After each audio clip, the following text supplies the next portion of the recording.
ऋषिवर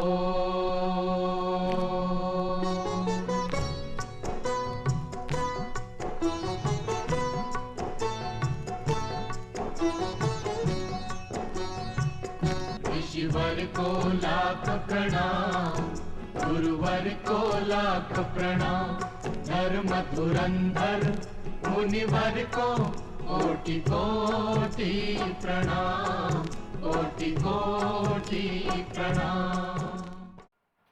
नमस्कार। इस कार्यक्रम में हम आप तमाम दर्शकों का बहुत बहुत स्वागत करते हैं। जी हाँ, आर्य समाज के संस्थापक स्वामी दयानंद जी की 200वीं जयंती के उपलक्ष्य में आयोजित इस प्रोग्राम में हम जैसे कि आप लोगों को काफ़ी जानकारियाँ देने का प्रयत्न करे हैं कि स्वामी जी का जन्म कब हुआ था, उन्होंने जो कार्य किए और किस तरह से वे आगे बढ़ाते चले गए अपने वेद की शिक्षा को।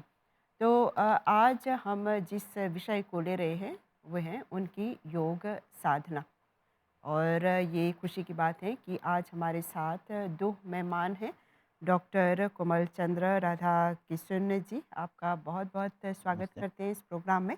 आप जैसे आर्य सभा मॉरिशस के तले जो health Ayurveda vegetarian and yoga उप समिति हैं, आप उसके अध्यक्ष हैं। तो हम आपसे बहुत कुछ जानकारियाँ प्राप्त करेंगे स्वामी जी ने किस तरह से योग के माध्यम से और ख़ासकर खान-पान के बारे में उन्होंने जो शिक्षाएँ दी। और हमारे दूसरे मेहमान हैं भारत नई दिल्ली से आए हुए आचार्य जितेंद्र पुरुषार्थी जी। आप जैसे योग आचार्य हैं, आपका भी बहुत-बहुत स्वागत करते हैं इस कार्यक्रम में। धन्यवाद। हुँ।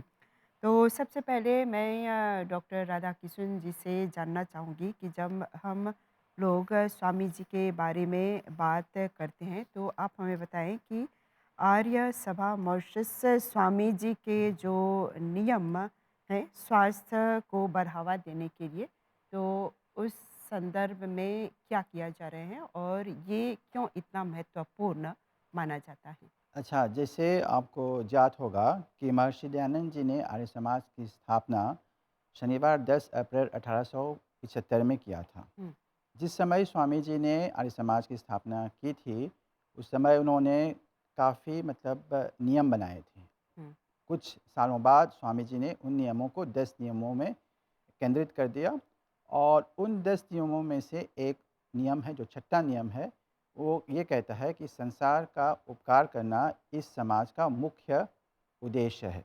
अर्थात शारीरिक मीन्स फिज़िकल, आत्मिक स्पिरिचुअल और सामाजिक।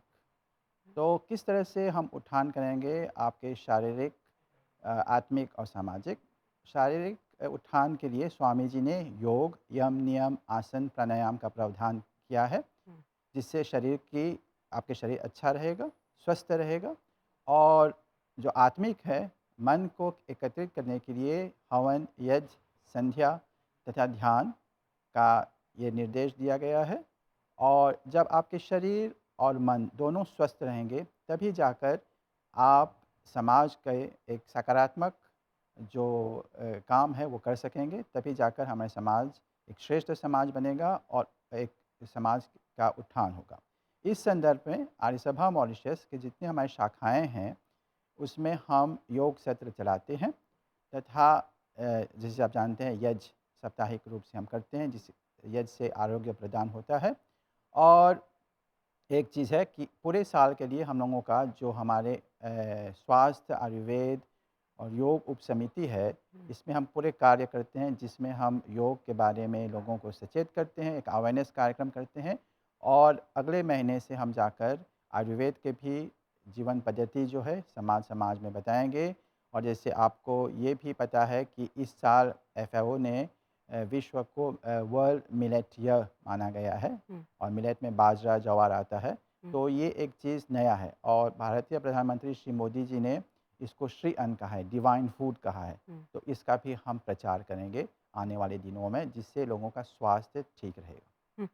और जैसे हमारे दूसरे मेहमान हैं आचार्य जितेंद्र जी, तो आप जैसे नई दिल्ली से आए हुए हैं, तो हमें बताएँ कि जैसे आप योग आचार्य भी हैं। तो जब हम स्वामी जी के बारे में बात करते हैं, उन्होंने जो साधना की अपने लक्ष्य को पाने के लिए, उनकी जो शिक्षाएँ रही हैं अभी के समय में, कहाँ तक सार्थक हैं और योग साधना के माध्यम से वे कैसे अपने लक्ष्य तक पहुँच पाए? देखिए, महर्षि दयानंद ने जो भी शिक्षाएं हमारे लिए रखी हैं, हुँ, वो उनकी स्व अनुभूत शिक्षाएं हैं। जैसे आपने कहा कि योग साधना के हम साथ हम कैसे उन्नति कर सकते हुँ, हैं, और इसके बीच में उन्होंने क्या कहा, जैसे अभी आदरणीय डॉक्टर साहब कह रहे थे, यम नियम आसन प्राणायाम, ये प्रारंभिक स्थिति है। जो हमारे जीवन के अंदर हम अपने यम नियमों का पालन करेंगे, हम अपने शरीर को केंद्रित करेंगे आसन के माध्यम से। और प्राणायाम एक ऐसी क्रिया है जो हमारे पूरे पाचन तंत्र को, क्या पूरे शरीर को केंद्रित करती है। प्राणायाम है क्या? प्राण, जैसे हम श्वास ले रहे हैं, नॉर्मली तरीके से हम फेफड़ों का पूरा उपयोग नहीं कर पाते। जब हम प्राणायाम करते हैं तो उनका भी एक तो पूरा उपयोग होता है, उनको पूरा खुलने का और बंद होने का समय मिलता है। उसके साथ जैसे ही प्राणायाम करेंगे तो हमारा ब्लड ब्लड सर्कुलेशन है वो भी बढ़ेगा और वो भी साफ होगा। और प्राणायाम करने का एक वो सबसे बड़ा उद्देश्य क्या है, हम अपने मन को, हम अपनी बुद्धि को, अपनी तमाम जितनी भी ज्ञानेंद्रियां हैं, कर्मेंद्रियां हैं, इनको एकत्रित करना, इनको अपने वश में करना। प्राणायाम इसके अंदर बहुत बड़ा सहायक है। हुँ, क्यों? क्यों हमारा जो मन है वो प्राण के आधार पर चलता है। जैसे जैसे हम श्वास आप देखेंगे, आप दौड़ लगाते हैं तो प्राण की गति क्या होती है? तीव्र हो जाती है, और हृदय की गति भी बढ़ जाती है। तो प्राणायाम जो करता है, जो करना है, वो हमारे प्राणों को धीरे करके हमारे अपने संयम में लाता है। और जब संयम में आ जाएगा तो हमारा मन भी केंद्रित होगा। महर्षि देव दयानंद ने यही कहा है कि जो साधना करना चाहता है वह प्राणायाम जरूर किया करे। हुँ। प्राणायाम से हर एक प्रकार की शक्ति की मिलती है, ऊर्जा मिलती है। तो इस ये प्राणायाम कब करना चाहिए? प्राणायाम देखिए, प्रातःकालीन वातावरण एकदम शांत होता है, हुँ, हमारा मन भी शांत होता है, वातावरण में किसी प्रकार का कोई प्रदूषण नहीं होता, ना है तो ध्वनि प्रदूषण होता है, ना ही और किसी प्रकार की वो होती है। महर्षि देवदयानंद लिखते हैं कि प्रातःकाल जल्दी उठकर, जब सूर्योदय भी नहीं होता, उस समय उठकर अपने दिनचर्या से निवृत्त होकर, अर्थात शौच आदि से निवृत्त होकर, किसी एकांत शांत स्थान पर एक ही आसन में बैठकर अपने मन इंद्रियों को एक इकट्ठा करते हुए प्राणायाम करना चाहिए। और प्राणायाम वहाँ करना चाहिए जहाँ वायु का आना जाना संभव हो। बंद कमरों में प्राणायाम नहीं किया जाता, हुँ, अर्थात जहाँ वायु का अच्छा प्रवाह हो वहाँ बैठकर प्राणायाम किया जाता है। हुँ, और उस दिशा में आप मुख करके बैठें जिधर की वायु आप आ रही है। अगर वायु हमारे पूर्व दिशा से आ रही है तो हम पूर्व दिशा के अंदर मुख करके बैठें, ना कि पश्चिम दिशा में। अर्थात तो वायु का आने के लिए हमें वेग ना लगाना पड़े, बड़े ही सामान्य तरीके से हम उसको ले सकते हैं। हुँ, और जब हम प्राणायाम करते हैं तो प्राणायाम कर केवल फेफड़ों के अंदर श्वास को भरना है, पेट के अंदर नहीं। मैं आपको थोड़ा सा वैसे बता हुँ, देता हूँ बैठे बैठे। हुँ, जब हम प्राणायाम करेंगे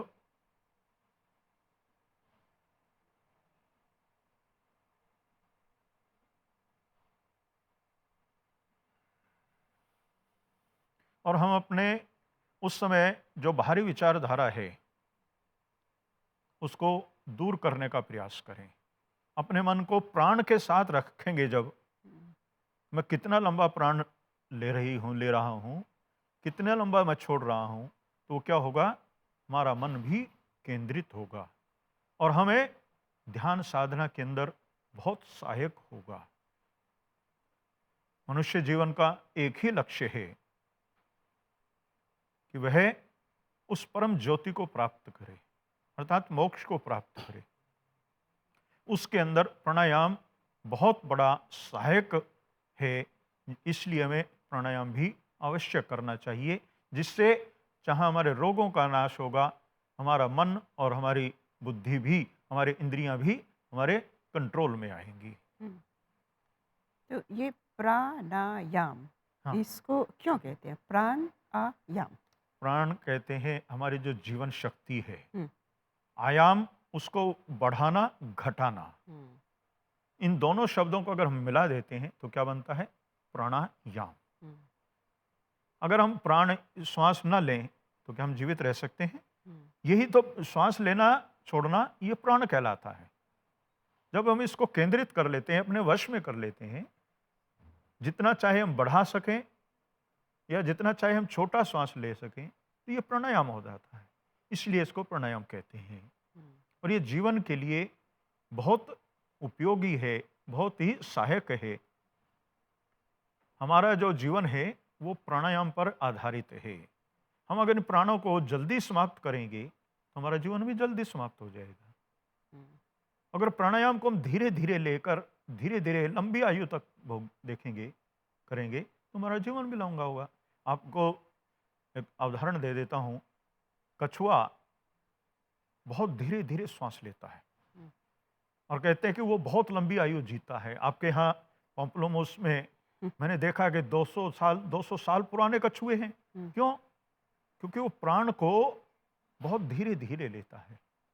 और दूसरी जगह हम देखें, शेर है या जो मांसाहारी जीव हैं, तो वो प्राण को जल्दी जल्दी लेकर समाप्त करते हैं। हम्म, ये प्राण जो इसीलिए जरूरी है कि हम अपने आप को हम्म, लंबी आयु तक जीवित रख सकें। हम्म। और डॉक्टर जी, जैसे आप जो हैं विशेष रूप से आयुर्वेद के डॉक्टर भी हैं, और स्वामी जी ने कहा कि हमारा जो आहार है उस पर विशेष रूप से ध्यान देना चाहिए, तो कैसे क्या करना चाहिए? देखिए, स्वामी जी ने आहार के बारे में काफ़ी कुछ कहा है। हम्म, हम एक चीज़ है कि उससे पहले हमको जानना चाहिए कि क्या खाएं। हम्म, तो स्वामी जी ने अपने 10वें समोल्लास सत्यप्रकाश में एक पूरा समोल्लास है जिसको आहार और जो भक्ष्य अभक्ष्य तथा आचार अनाचार है, इसमें वर्णन किया है। इसका बात ये है कि हम जो आचार है किस तरह से करें। जैसे आचार्य जी ने बताया कि आचार जो है हमें जीवन में यम नियम का पालन करना चाहिए, और यम नियम जो है किस तरह से हम करें, योग में बताया गया है कि हमें सत्य बोलना चाहिए और चोरी नहीं करना चाहिए, ब्रह्मचर्य का पालन करना चाहिए। और हम देखते हैं कि स्वामी जी ने पूरा वेद को आधार माना है हमारे आचार किस तरह हो, और इस तरह से हमारे जो आचार है यम नियम करने से क्या होता है कि एक तो हमारे जो मन है, जो मस्तिष्क है, जितने क्लेश होते हैं, जो तनाव होते हैं, वो कम हो जाते हैं, और जाके हमारा शरीर जो है, शरीर, इंद्रियां और मन, ये सब संयोग के रूप में काम करते हैं। तथा जो भ्रष्टाचार है, जब आदमी सकारात्मक सोच करेगा तो जो भ्रष्टाचार है उससे दूर रहेगा। और यम नियम पालन करने से सबसे बड़ा चीज़ ये होता है कि हमें मनुर्भव, माने किस तरह से हम एक इंसान बने। और स्वामी जी ने ये भी बताया है कि आहार कैसा हो। आहार चाहिए कि आप अपने घर का आहार करें जो होम बेस्ड फूड है, हम्म, और आहार इस तरह से जो बासी चीज़ें हैं, जो झूठा है, वो ना खाएं, और हमेशा खाना जो है पका हुआ या उबला हुआ दोनों खाने आप खा सकते हैं। एक चीज़ इन्होंने ये बताया है कि उस समोल्लास में कि हमारा जो आहार है जब हम खाएंगे तो पूरा भर पेट ना खाएं, कि इसको 3/3 में करें। एक भाग आप 3 भाग में करें, एक भाग जो है आप खाना जो सॉलिड फूड है, एक भाग में आप लिक्विड जो है, और एक भाग खाली करें। थोड़ा सा अपनी भूख के कम खाएं, जिससे आहार ठीक से वो डाइजेस्ट हो, मिक्स हो और स्वास्थ्य बढ़ा रहे। और हम में ये देखते हैं कि जो खाना खाते हैं उसको विरुद्ध आहार नहीं होना चाहिए।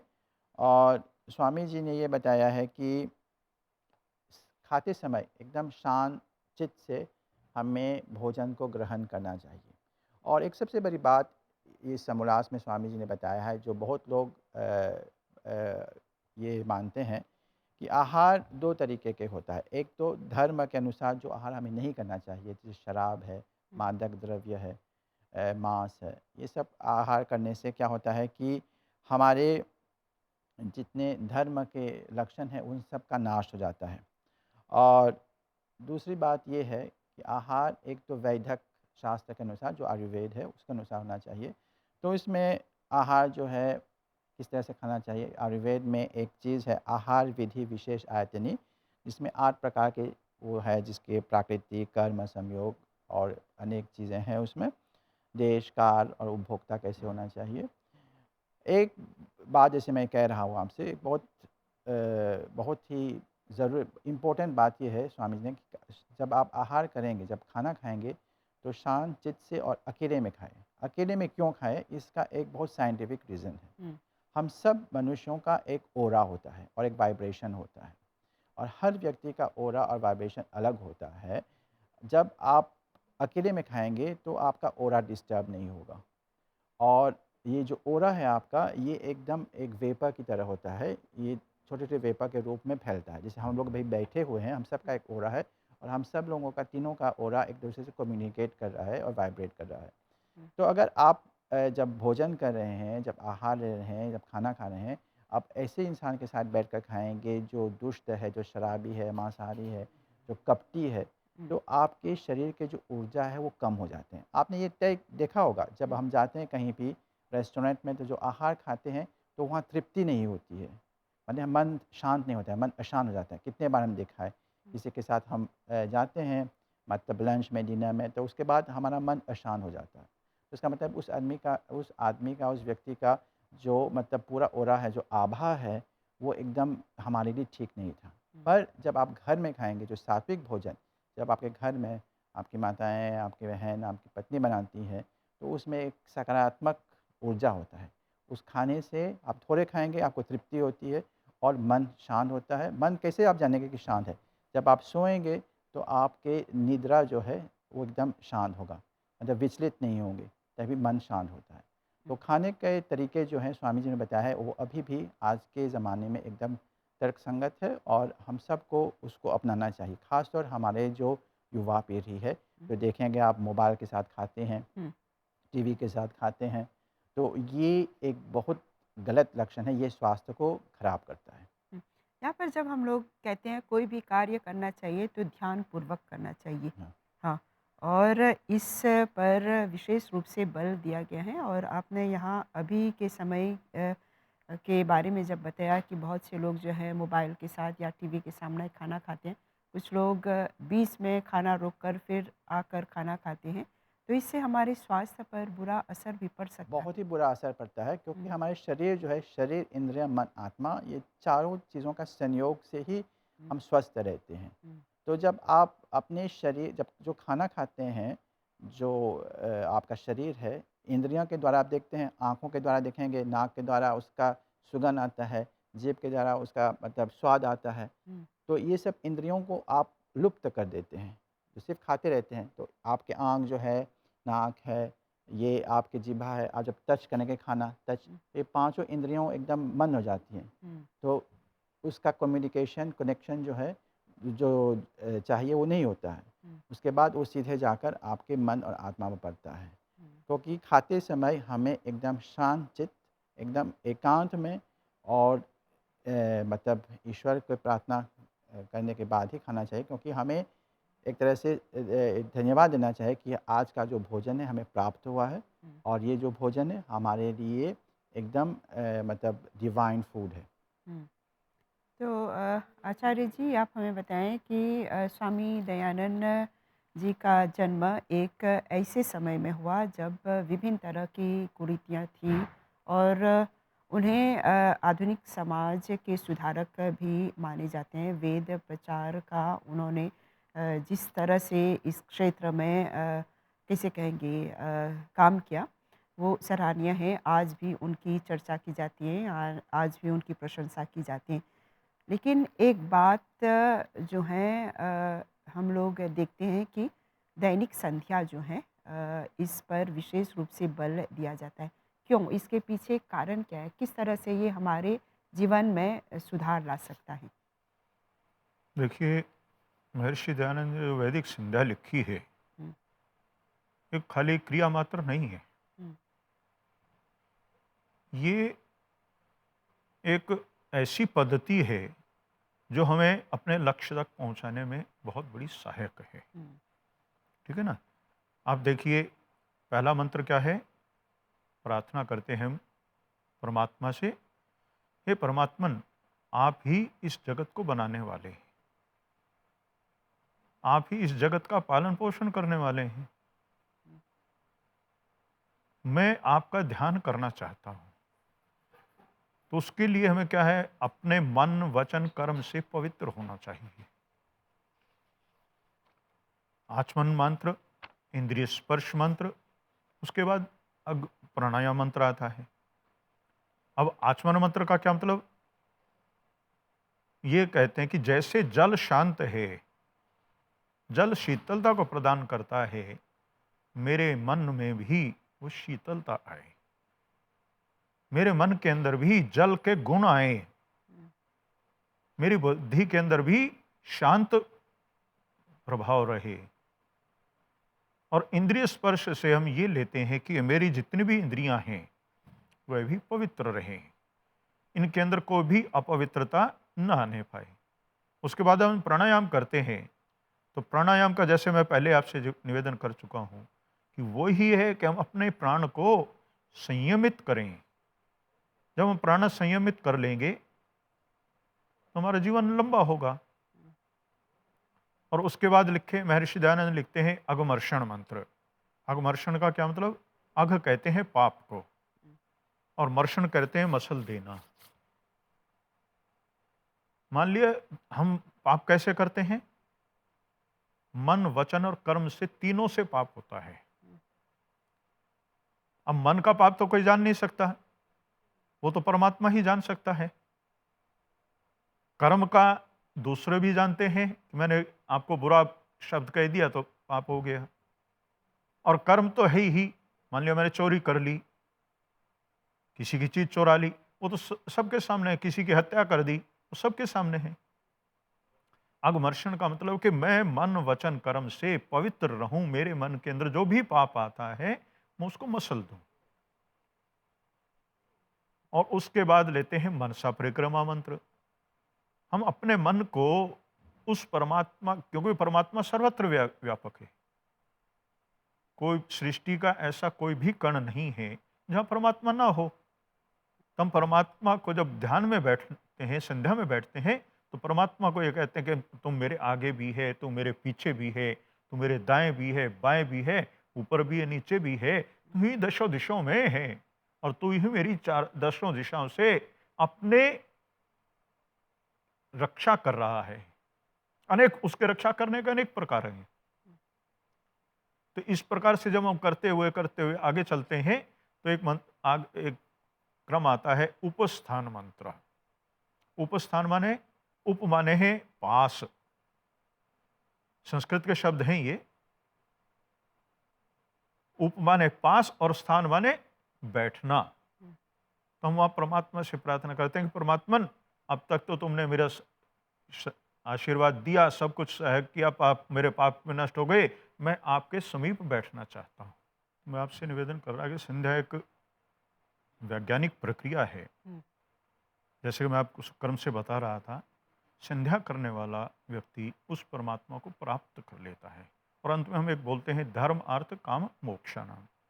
हम धर्म की को भी चाहते हैं, का अर्थ भी चाहते हैं, उस कि हमने इच्छा पूर्ति होगी और अंत में क्या है, मोक्ष को प्राप्त कर सकें।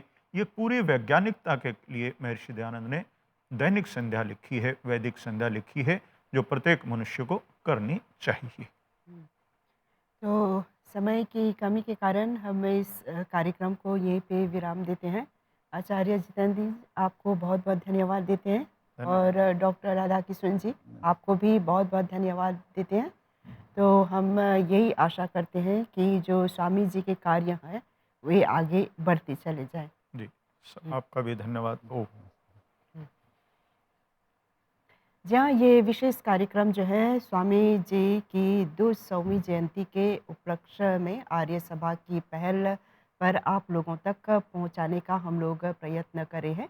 तो हम यही उम्मीद करते हैं कि इस कार्यक्रम के ज़रिए आप लोगों को काफ़ी कुछ जानकारियाँ प्राप्त हो रही हैं। तो आज के इस प्रोग्राम को हम यहीं पे विराम देते हैं। एक अन्य कड़ी के साथ आप लोगों के सम्मुख आएंगे। अभी के लिए हमें और हमारी पूरी टीम को आज्ञा दीजिए। नमस्कार।